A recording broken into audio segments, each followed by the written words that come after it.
Hey everyone, Vinayak here. Well, Vikram was right. I caved and I purchased the S20 Plus for myself. So let's get on with the review.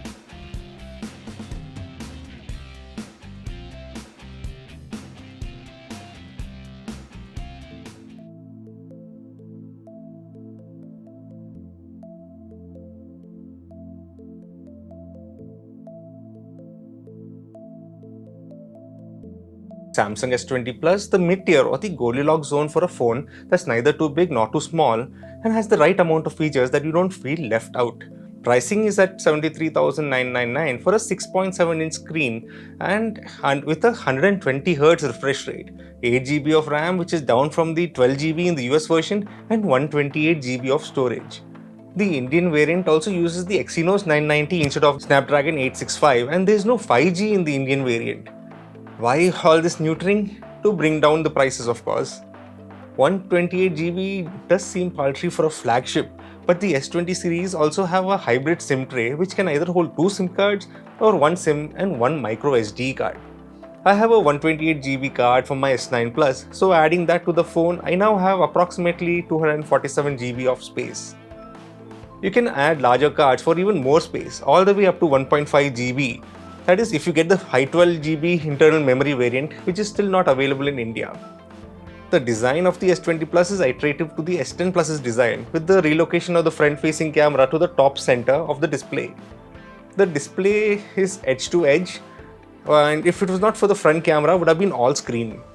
The curved edges have been flattened out, which is a good thing as ghost touches are reduced, and repairing would be a bit cheaper, but the overall frame still has Samsung's signature roundness.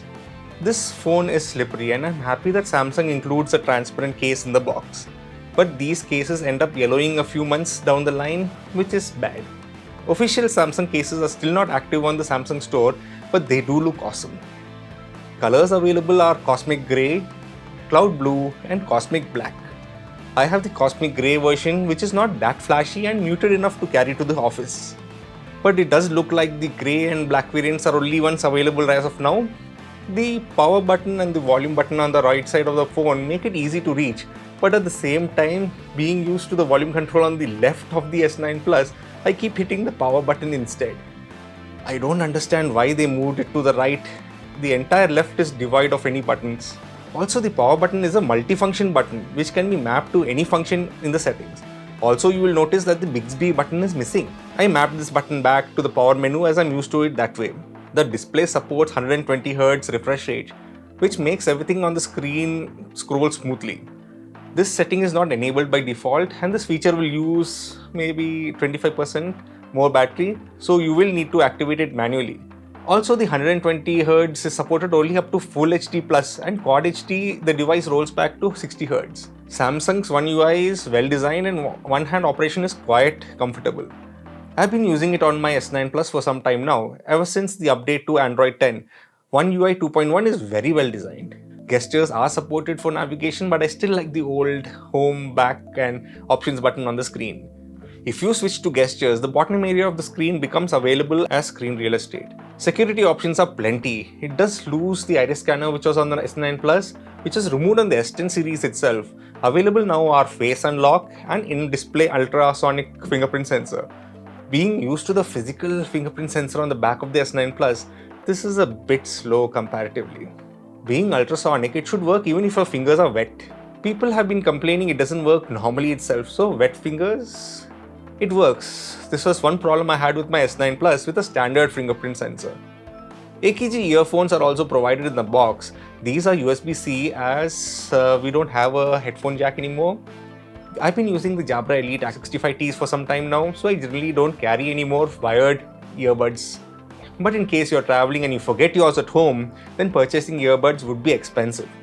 We have the Galaxy Buds Plus at Rs 1999 as a pre-order offer, which if you don't have any wireless earbuds is a great offer, the original price being 13,000. Also, these can be charged using the power share feature of the phone. I don't have the buds yet, but power share can also recharge my Galaxy S3 smartwatch. Or I could even share power with friends who have phones that support wireless charging. This being the Goldilocks tier phone, as I had said earlier, it doesn't have the 108 megapixel camera that the Ultra does.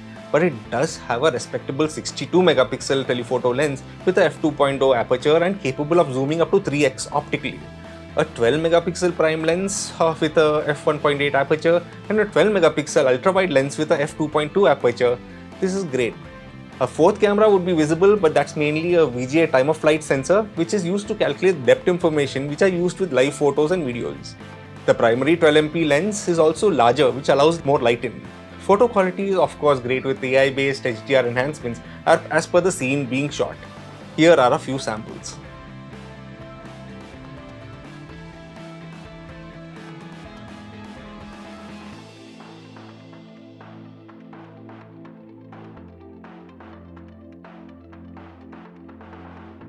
The dual pixel autofocus, which is missing on the S20 Ultra, is fast as ever on the S20 Plus, using Sony's IMX555, which avoids the focus hunting problems as on the Ultra. Beauty mode is something that irritates most people, which can be turned off in the settings. Pro mode allows more control on the shutter, ISO settings, exposure, etc., and does not process the image as in standard shooting modes.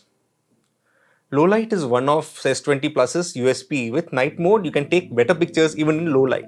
Another fact that the camera doesn't shoot at full 64MP from the back camera and needs to be set like this so that you can use the full resolution. But this locks it into using the telephoto lens and the file sizes are much bigger. Another new feature is the hybrid zoom. The telephoto lens actually cannot zoom, but actually crops into the 64 megapixel photo, producing a 12.2 megapixel photo. They look great, but it's not actually zooming in. Up to 3x it's great, at 10x is still usable, but at 30x it just goes bad. Also supported is 8K video recording support, which writes around 600 MB for 1 minute of video, and you would lose the stabilization features. I would suggest shooting at 4K 60 or even more stable 1080p. Single take is another new feature that records using the lenses, all of them actually, and also video to give you a wide range of options to choose from. This is great when shooting kids when they're quite fast, and this option allows you to get the shot at least from one of the cameras.